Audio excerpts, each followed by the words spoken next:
المغرب يدخل التاريخ ورونالدو يدخل في نوبة بكاء بعد وداع المونديال على يد المغرب.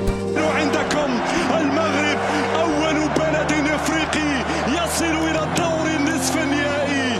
المغرب أول بلد أفريقي يصل إلى الدور النصف النهائي، فمرحبا لكم.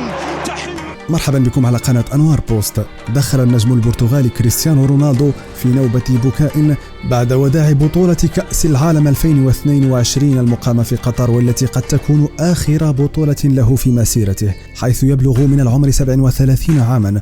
وحقق المنتخب المغربي إنجازا عربيا وإفريقيا بعدما بات أول منتخب يتأهل لدور نصف النهائي من بطولة كأس العالم بعد الفوز على المنتخب البرتغالي 1-0 في المباراة التي جمعت المنتخبين على ملعب الثمامة ضمن منافسة دور ربع نهائي كأس العالم